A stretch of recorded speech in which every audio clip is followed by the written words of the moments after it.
Shalom anak-anak kami sekalian. Puji Tuhan kita sehat hari ini ya. Kita mulai pelajaran kita pada bab yang kelima. Sebelum kita mulai pelajaran hari ini, kita berdoa terlebih dahulu. Tuhan Yesus yang baik, kami bersyukur hari ini kembali kami ada dalam pembelajaran pendidikan agama Kristen. Kami minta kepada Tuhan, biarlah kiranya Engkau pimpin kami dengan hikmat dan pengetahuan yang daripada Tuhan, supaya kami bisa memahami setiap materi pelajaran, bahkan firman Tuhan yang akan kami pelajari bersama-sama. Terpujilah nama-Mu, dalam Yesus Kristus kami berdoa dan mengucap syukur. Amin. Ya, materi kita hari ini adalah tentang pernikahan Kristen. Ya. Kita belajar tentang pernikahan ini bukan supaya selesai materi ini kalian langsung cari pacar dan ajak menikah, tidak ya. Kita mau belajar tentang kebenarannya supaya apa yang kurang tepat di dalam keluarga kita, bahkan kelak kita akan masuk dalam pernikahan, kita sudah mengerti tentang kebenaran daripada firman Tuhan itu dalam materi ini. Nah, ya, pernikahan Kristen, kita bersyukur bahwa kita ada di tengah-tengah keluarga papa mama yang diberkati oleh Tuhan sejak awal di dalam pernikahan kudus. Ya. Pernikahan Kristen ini, mari kita lihat ayat pengantar Alkitabnya di dalam Kejadian pasal yang kedua, ayat yang ke-18. Tuhan Allah berfirman, tidak baik kalau manusia itu seorang diri saja. Aku akan menjadikan penolong baginya yang sepadan dengan dia. Tidak baik kalau manusia itu seorang diri saja. Ini merupakan inisiatif Allah di dalam membentuk, menciptakan sebuah keluarga. Ya. Lalu ayat pengantar yang kedua, Matius 19 ayat 6. Demikianlah mereka bukan lagi dua, tapi satu. Ya. Demikianlah mereka bukan lagi dua, melainkan satu. Karena itu, apa yang sudah dipersatukan oleh Allah tidak boleh diceraikan oleh manusia. Ini menjadi pengantar kita, ya. Karena pernikahan Kristen itu, baik laki-laki maupun perempuan, itu diciptakan Tuhan dari unsur yang sama, ya, dari materi yang sama, segambar dan serupa dengan Allah. Artinya nilai-nilai ilahi ada di dalam diri baik laki-laki maupun perempuan. Dengan mengatakan bahwa tidak baik manusia itu seorang diri saja, berarti pernikahan itu adalah merupakan rancangan Allah. Ini yang harus kita pahami. Ya, itu sebabnya orang menikah harus sudah benar-benar, ya, saling mengenal satu dengan yang lain, dipikirkan secara matang-matang supaya apa? Supaya mereka bisa masuk di dalamnya dan keluarga mereka kelak memuliakan Tuhan. Ya. Nah, kita akan lihat poin yang pertama dari materi pernikahan Kristen ini dari Kejadian pasal yang kedua, ayat yang ke-18, pasangan yang sepadan. Ya, tadi kita lihat di sini dikatakan, aku akan menjadikan penolong baginya yang sepadan dengan dia. Nah, yang mau kita lihat adalah pasangan yang sepadan. Sepadan itu berarti mempunyai nilai yang sama. Harus menyamakan konsep laki-laki dan perempuan itu punya nilai yang sama. Bahkan tadi saya katakan Tuhan menciptakannya dari unsur yang sama. sepadan itu harus sebanding, sepadan itu seimbang. Maka saya bisa mendefinisikan begini.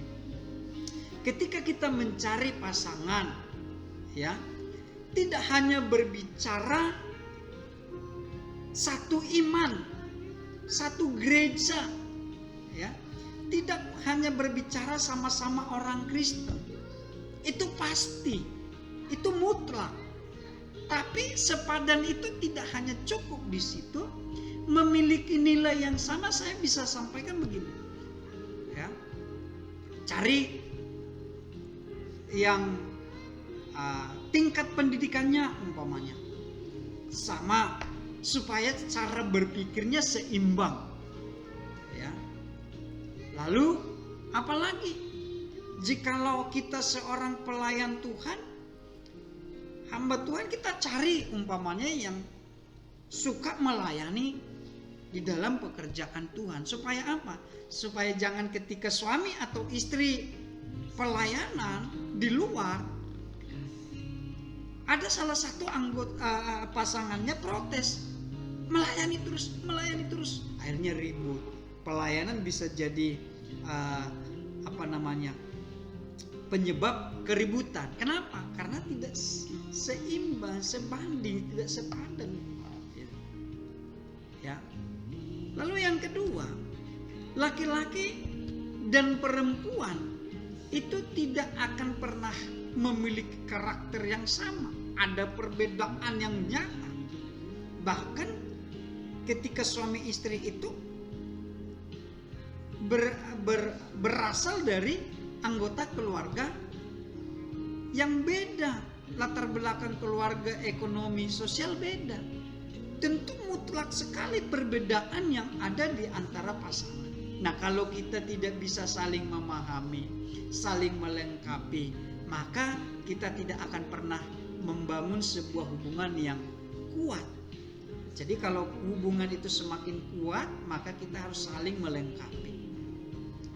Yang ketiga, sepadan itu mempunyai hubungan yang erat dengan Tuhan. Ya. Jadi cari yang sama-sama memiliki persekutuan yang intim dengan Tuhan. Supaya apa? Supaya ketika kita ajak doa, ajak baca Alkitab, mau, sehingga kita nggak kesal, gitu. Ya, nih, ya, dalam pernikahan itu harus cari pasangan yang sepadan, bukan hanya saja satu agama, tapi harus memiliki kualitas yang sama. Ya, harapannya seperti itu.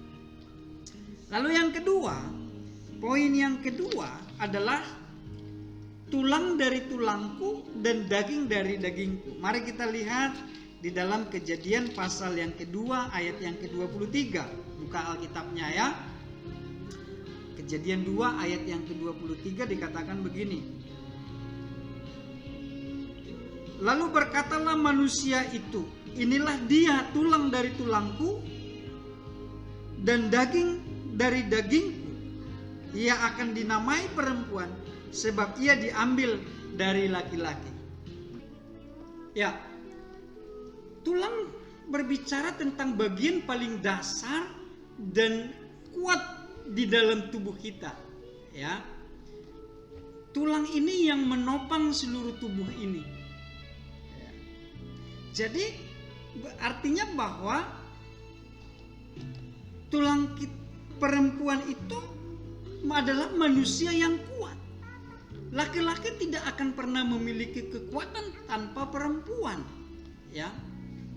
Jadi berbahagialah engkau hai perempuan-perempuan, karena engkau seorang pribadi yang tangguh, yang kuat. Laki-laki tidak akan pernah berharga tanpa kehadiranmu. Amin. Ya. Jadi tulang berarti, tulang dari tulangku berarti berbicara tentang kasih sayang, berbicara tentang hubungan yang intim. Artinya perempuan harus bisa membangun sebuah keintiman bersama dengan suami, sehingga anggota keluarga ini menjadi sangat kuat. Ya. Daging berbicara tentang totalitas keberadaan manusia tersebut. Ya, dikatakan bahwa daging dari dagingku berbicara tentang kesatuan, persekutuan yang saling menutupi kekurangan demi kesempurnaan dalam persekutuan itu. Ya, daging ini menutupi segala tulang. Artinya bahwa di dalam pernikahan Kristen, suami dan istri harus bisa saling menyempurnakan di dalam persekutuan tersebut. Ya, ini poin yang kedua. Lalu kita masuk pada poin yang ketiga, ya, meninggalkan dan bersatu. Kita lihat di dalam Kejadian pasal yang kedua ayat yang ke-24. Sebab itu seorang laki-laki akan meninggalkan ayahnya dan ibunya dan bersatu dengan istrinya, sehingga keduanya menjadi satu daging. Ini prinsip dalam pernikahan. Meninggalkan, ya, laki-laki dan perempuan yang sudah menikah dalam konseling pernikahan dianjurkan untuk tinggal bersama, memisahkan diri dari keluarga asal supaya lebih bertanggung jawab dan lebih mandiri. Artinya meninggalkan ini bukan berarti melepaskan diri dari ikatan keluarga asal, bukan. Ya, bukan berarti bebas dari kewajiban sebagai anak terhadap keluarga asal atau orang tua, bukan.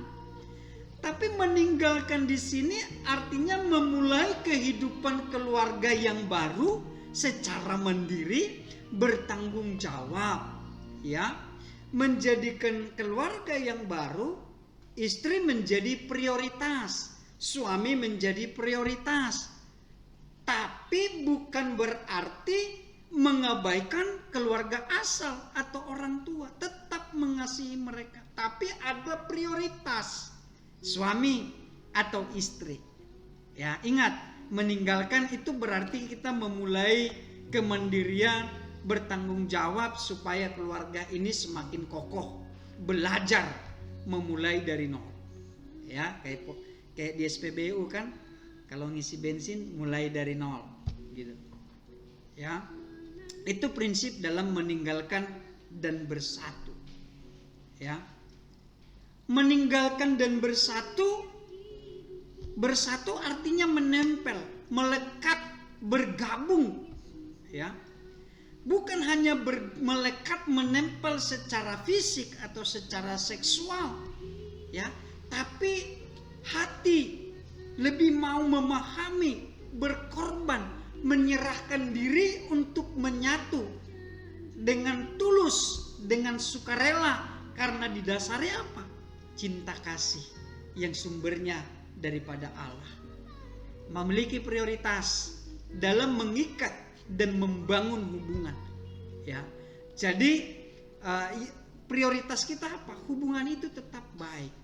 Berarti kalau prioritas kita hubungan baik, kadang kita harus mengesampingkan ego, kepentingan diri supaya hubungan ini tetap kuat, menyatu, ya.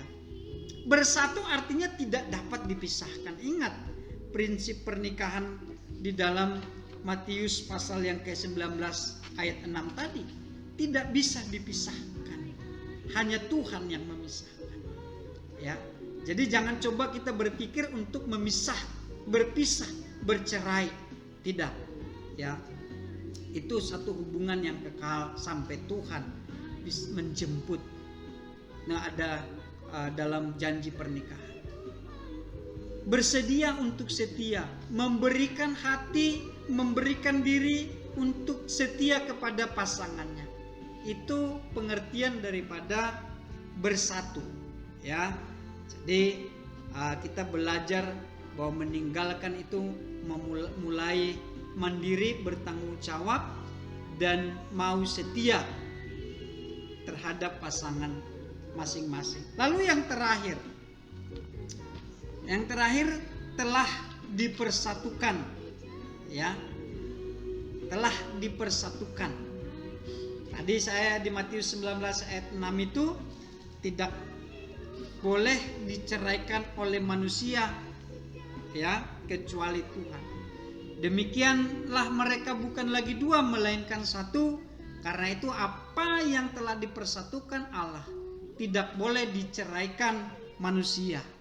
Ya, ini berbicara tentang pernikahan, itu berbicara tentang covenant, ya. Dipersatukan Tuhan artinya Allah menguduskan dan memberkati, ya. Allah menguduskan dan memberkati. Jadi Allah yang hadir memberkati keluarga kita, ya.